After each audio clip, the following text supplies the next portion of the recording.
మాట్లాడిన వక్తలు కావచ్చు, వాళ్ళ కుటుంబ సభ్యులు కావచ్చు, వాళ్ళ ఎక్స్పీరియన్సెస్లో ఆయన ఒక కంప్లీట్ మ్యాన్ అనేది మనకు అర్థమవుతారు.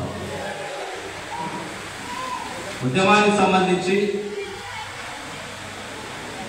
ఏ కోణాల్లో ఎవరికి ఏమి ఇవ్వచ్చు అనే దాంట్లో ఆయన కొంత క్లారిటీ ఉండి ఇచ్చారనే అనుకుంటారు.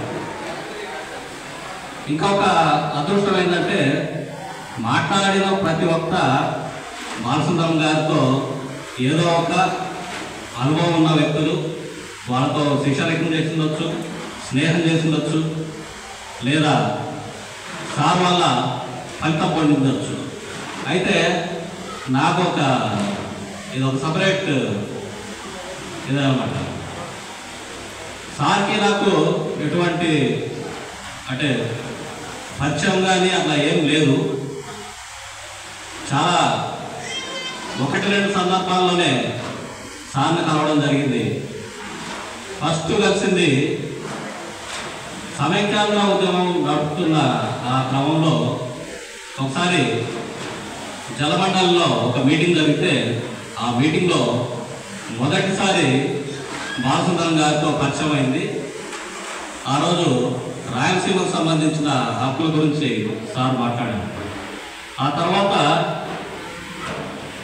రీసెంట్గా బుద్ధిస్ట్ సొసైటీ ఆఫ్ ఇండియా తరఫున అశోక విజయదశమి కార్యక్రమాల్ని కర్నూలులో అంబేద్కర్ భవన్లో జరిపినప్పుడు సార్కి ఇంటికి వచ్చి నేను ఫోటోగ్రాఫర్ కరణ్ ఇద్దరము ఇన్విటేషన్ ఇచ్చి కార్యక్రమానికి ఆహ్వానిస్తే ఒక 15 నిమిషాలు మమ్మల్ని కూర్చోబెట్టుకొని చాలా ఆప్యాయంగా మాట్లాడాడు.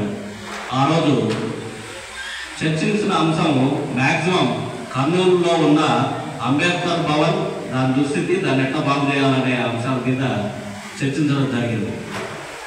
అయితే ఈ సభ సార్తో నాకున్న పరిచయం అంతే.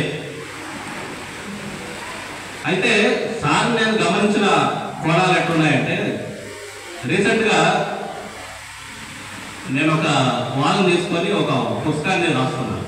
ఆ పుస్తకం పేరు ఏంటంటే బహుజన్ స్టేట్, బహుజన్ క్యాపిటల్. ఈ అంశం మీద నేను పుస్తకం రాస్తున్న క్రమంలో అరే మన రాష్ట్రానికి సంబంధించిన ఎన్నో విషయాలు, చరిత్ర ఎంతో జరిగింది. మద్రాసు నుంచి మనం విడిపోవడం, ఆ తర్వాత తెలంగాణతో కలవడం, తెలంగాణతో కలిసిన తర్వాత మళ్ళీ ఆంధ్ర రాష్ట్రం సపరేట్గా విడిపోవడం, ఈ మొత్తం క్రమంలో